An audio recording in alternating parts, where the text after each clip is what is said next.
President Bola Tinubu has appointed at least 43 people into different positions since his inauguration on May the 29th this year as the 16th president of Nigeria. This appointment also came side by side some socio-economic decisions the president has taken to improve the country's economy. However, while more appointments are in the offing as the ministerial list is still being compiled, the appointments made so far and some of the policies of the new administration have elicited mixed reactions across Nigeria.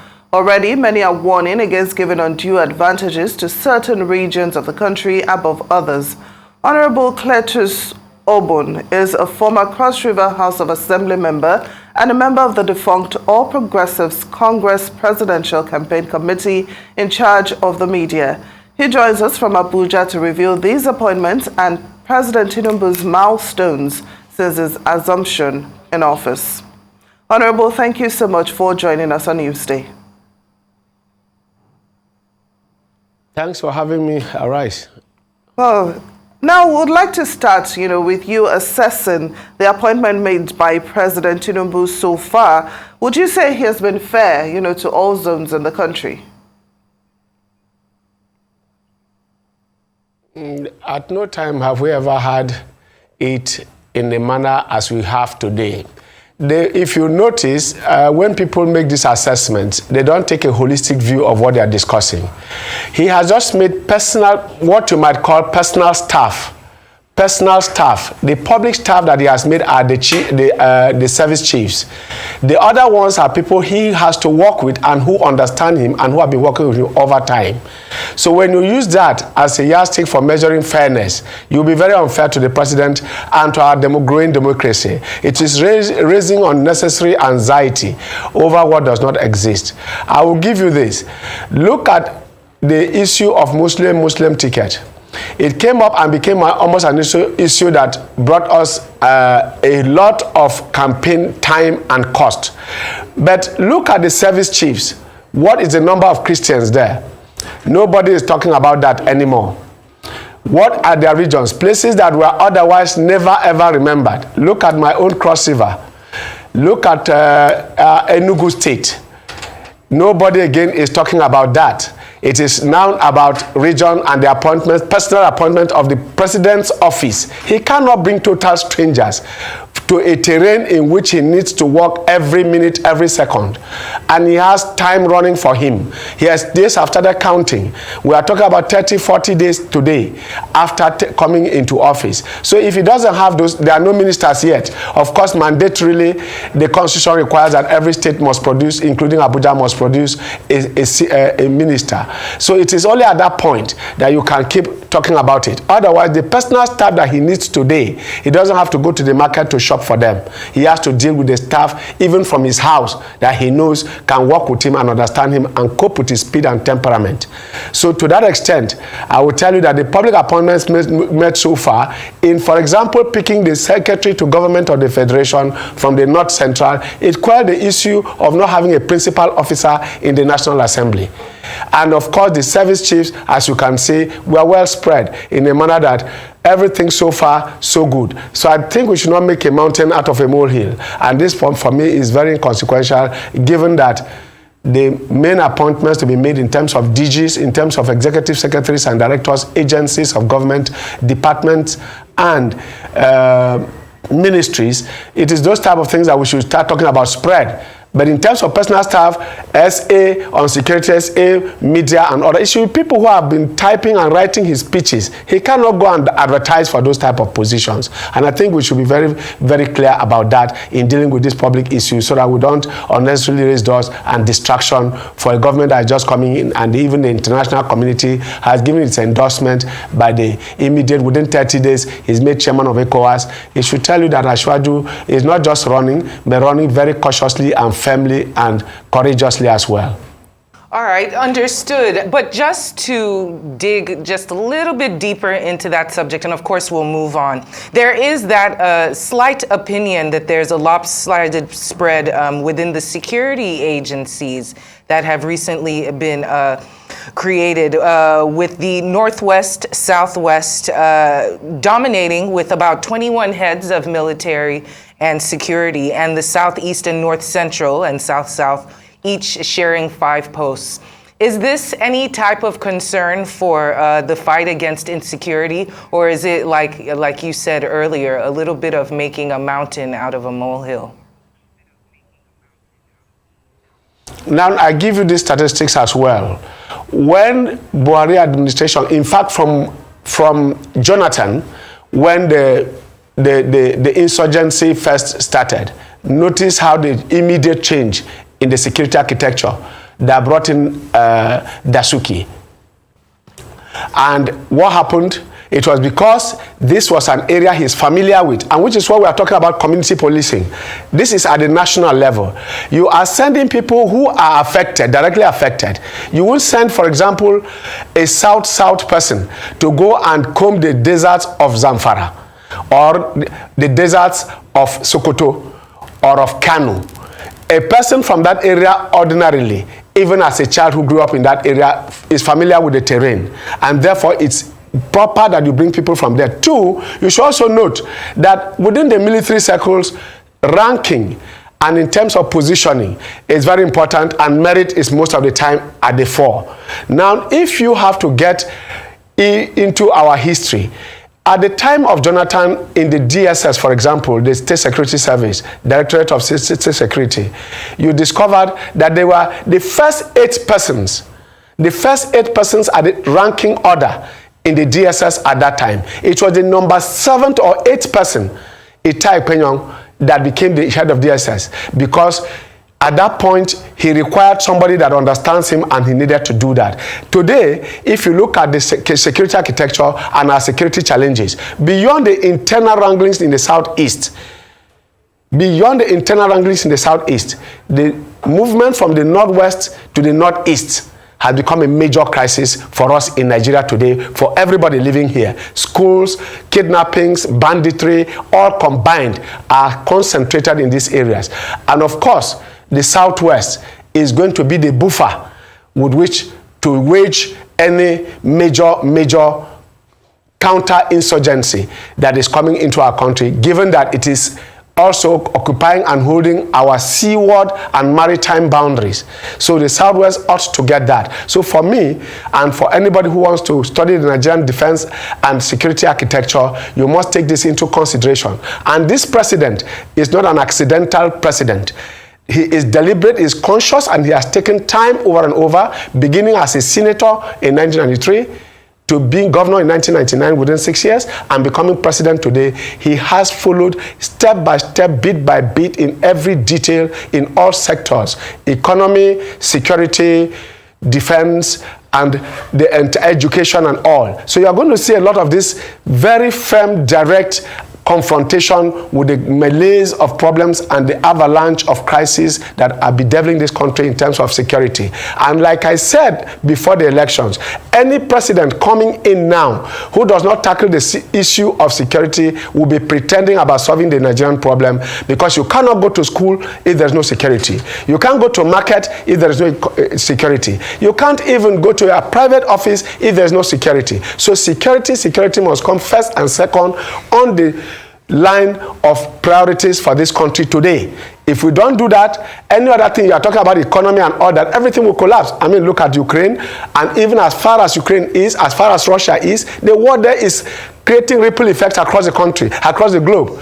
The international community is feeling it, whether by way of food crisis, whether by way of energy crisis. Just that war of those 2 tiny countries, if you take their landmass, is creating so much ripples across the world, such that Nigerian security is topmost as we stand today. And therefore, whatever the president can do, even if it means him recruiting his wife, if he knows that that is the person that can cure the Nigerian security crisis today, for me and for any Nigerian who wants us to have peace, definitely he should be given the encouragement to do just that. And you heard him talk to the heads of state of the ECOWAS countries as he just came back here. His address to them was primarily on security. When Buhari came into office in 2015, the first thing he did was to go around this West African sub-region, because he knows that one ailment or one threat in the sub-region affects the entire continent and affects the entire sub-region. And the sub-region houses most of the best minerals you find on earth, whether it is within the Gulf of Guinea, by oil, barite, and all kinds of things that you find in Nigeria. You are going to find them within the security architecture, such that if it is not well constructed, you are going to have a major crisis. So for me, the president has the latitude and has every reason to pick the best men. Of course, like you notice in the Buhari administration, when the service chiefs were, Nigerians felt they were not. Even those of us within the APC came out advocating that it should be changed. And when eventually the change came, you saw that a lot of things were dowsing and the temperature went down, especially in the northeast. And today, we are no longer dealing with Boko Haram, but banditry and ISWAP, and other pockets of insurgents and all forms of other aberrations that come in the form of threat to national security and the territorial integrity of Nigeria. As you find in the Cross River State border communities of Cameroon, as you find within the Ngala axis of Borno State, as you find also within Niger, in the boundaries of Niger. And you find that also that it is most of the West African Francophone countries whose internal threats have become a major crisis for Nigeria as well. So that we don't have to come and start doing ECOMOG again to go to Liberia and other such things. So it is preventive security that the president is now confronted with, and he has to choose the best hands that he can find. And he has the records, just that there has been no political will or courage to carry out that kind of surgical operation such as he's undertaking today. So President Tinubu is taking off well, is firm and sitting on the driver's seat and making everybody know that there's a new sheriff in town. Oh, very well said, Honorable Cletus, but I'm sure it's debatable, to say that Nigeria is no longer dealing with Boko Haram and ISWAP menace. But my question is, Nuhu Ribadu is the first national security advisor without a military background, since 1999. Some analysts are wondering how well he can perform in that office, without the military background. I would just like to have your thoughts on that. Well, this question has been bandied about. Nothing in our laws and in our statutes says that a man with a military background. It is more out of convention and out of the conviction that the military is better trained for security, internal security. But don't forget that internal security is all over the world, in all democracies, rests with the police, never with the army. The army is only an interventionist agent when there is a crisis or a police action or an action that is beyond the police. So if you take that background, you will now know that the National Security Advisor, the person to coordinate, is not the one to carry out operations. He's only coordinating the service chiefs. That is all that he's going to do with the security architecture and agencies. And no better person can do that than a policeman, a well-trained policeman. And Nuhu Ribadu has demonstrated it as an EFCC chairman, as chairman of EFCC. He's demonstrated it as a police officer. And I am very sure that he will earn the respect of the army generals, the DSS, and of course, the other subsidiary paramilitary agencies like the civil defense and others. So for me, appointing him without a military background does not in any way say that he is deficient. On the contrary, this experiment is another bold step and a statement on the character of the president we have today, that having studied everything, because most of the time, if you remember, even among the military agencies, security agencies, the army, police, the army, the navy, and the air force, you find most of the time the question of synergy, the question of rivalry, unnecessary diversionary rivalry. It almost cost us a lot, and indeed it cost us men and materials in the Northeast. And I think the lessons have been learned, and I think that a neutral person who is not from any of the three major contending forces coming to coordinate them is the best thing to happen at this point. And like I said, it is not cast in iron. It is a matter of taking a decision based on experience and using it to test run how the security can be. And at the time where we are, at the point we are today, there's no room for experimentation, because even a student of morbid anatomy will not accept that the rate of casualties we have recorded over time and unduly as a result of lack of synergy can no longer be tolerated and accepted by Nigerians. And that is why I find it difficult to see where Nigerians will look at a young man who is defending lives and property and the territorial integrity of our federation, carry his video and send it viral to show how a Nigerian soldier is being killed, how a Nigerian policeman is being stabbed in a police station, and people walk into a police station and kill people who have parents, who have brothers and sisters, who have children and wives, and then you carry his video and show viral. I challenge anybody in Nigeria, even in the media, to show me where he has seen the dead body of an American soldier. All you find is a casket and the American flag. But we come and flaunt how a young woman and a young soldier go for their traditional marriage in Imo State, and they are slaughtered, and the video goes viral. And we think that we are celebrating that level of absurdity. We must have some modicum of humanity in us. And therefore, our soldiers, our military are spending so much in terms of personal loss of lives and injuries to families.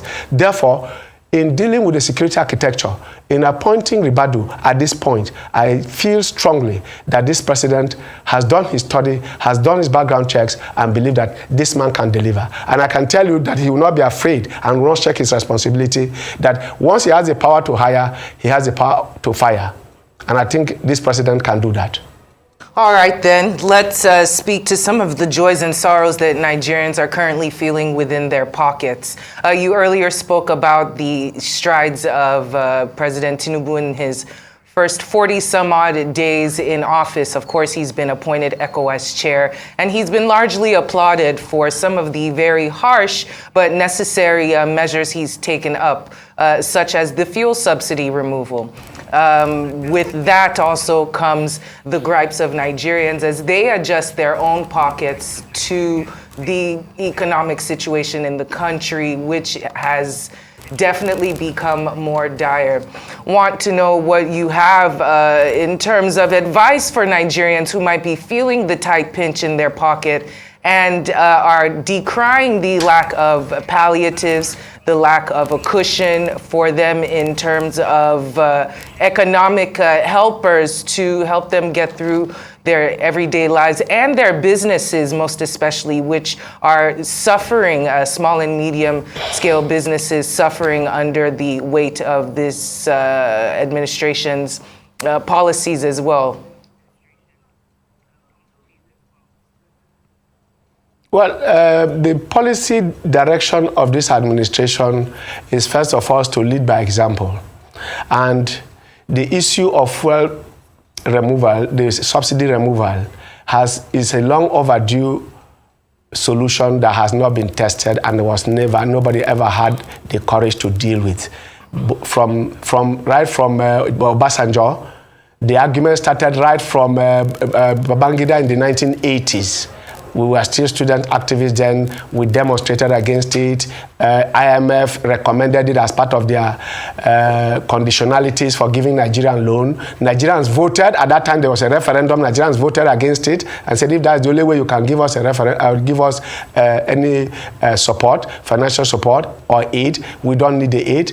Take your aid away. We prefer to take the pain than to collect your loans. Students led that, and the academia led that, joined, and then later on the labor union also joined to tell the Nigerian government at that time to do that. So the issue of subsidy in Nigeria and the scam that it represents is something that had to come. Nigerians are not denying that there should be no subsidy. What they are demanding is that there should be a cushion for the subsidy. And I'm very sure that from day one, immediately he pronounced it, within 48 hours, he has set up a committee to deal with the issue of palliatives. So Nigerians should be hopeful. 30 days is too short in the life of a country, even in the life of a very sick a cancer patient, to be healed, because the subsidy matter and its removal is more than a cancer. And the volume of people that are going to be affected, especially those who live below the poverty line, are enormous, and it's painful. I'm very sure that even the president is feeling the pinch. All of us here are feeling the pinch. Nobody, not even you in that studio, will tell me. I was just talking to my driver now and asking him, are you telling me that in 2 days I should fill my tank for 50,000? How much do I earn per day? And this is the stark reality of today. What that has also brought to it, which nobody is talking about, the unintended consequences, is the discipline it has made to our movements. That every little thing we are on the move. Nigerians now will learn to enter taxis and use Bolt. that it is cheaper to pay 2,000 naira to go to office than to drive 5,000 naira fuel to your office. Now we have all become mathematicians and economists. Now we have also learned how to move and how not to move, what to eat and what not to eat. You eat now because you need it, not because you want it. This is where we are now. So between want and need, Nigerians are now making their economics of scale, taking their priorities, and now everybody is shaping up to the reality that there is no more free food in Freetown. So we are in a situation in which we are going to endure this pain. And I plead with my fellow countrymen, I plead with all patriots of this country, that what decision we have taken now, we thank them for, first of all, accepting it. But that this pain, like a surgery, is going to be for a period. This weeping will be for a night. It will not last to the next morning. And this moment is a moment for us to sow, and the pains will come with sowing. But when we are reaping, I'm very sure very few people will remember that we went through this. But please, let us endure this for the moment, because this decision, like you rightly put it, is painful but necessary. It is a man who has an appendix, and the alternative to appendix is to allow it to rupture and you die, or you get through the knife, the surgeon's knife, and then come out a better person. They were into the surgery, we're in the theater now. Let us stand the pain, and over a period, the pains will go, and the benefits and the healing process will definitely be on. Because this president has already promised lined up a lot of things, and Labour, luckily, has also come to that understanding. But what I will not advocate for is to continuously put our economy in the hands of a monopolist. We cannot pretend that a Dangote refinery is going to be the solution to Nigeria's fuel crisis. The fuel price will come down only if there are the market is open for people to refine fuel. In the last regime, there was an attempt to bring the modular refineries in the Niger Delta, what we used to call Asari fuel in those days. How were they doing that? Those should be encouraged. Before today, when you say this one is Taiwan, it means it is imitation. It is not original. It is not correct. We are going to pass through that. That is how all technologies develop. And today we have the advantage of doing that. What our petroleum institutes doing, what our universities of technology doing, they should go into the research of how to refine fuel and get us more refineries, modular refineries, and then populate the market with fuel. And with time, I'm very sure that fuel price will come back to 11 naira. I see that coming in this regime, and I see President Tinubu taking the bull by the horn and getting himself, being an accountant, being an economist, having run Lagos State, which is a mini Nigeria, which is a micro Nigeria. I am very sure that his application and his steps so far taken are so very encouraging, and they give us a lot of hope. In fact, the hope is being renewed more than ever before that Nigeria will rise again. Well, very, very soothing and optimistic words. I hope Nigerians agree with what you have said. And, you know, you earlier alluded to citizens showing a modicum of humanity. We hope the government will also show that in making its policies. Honorable Cletus Obum, thank you so much for joining us on Newsday.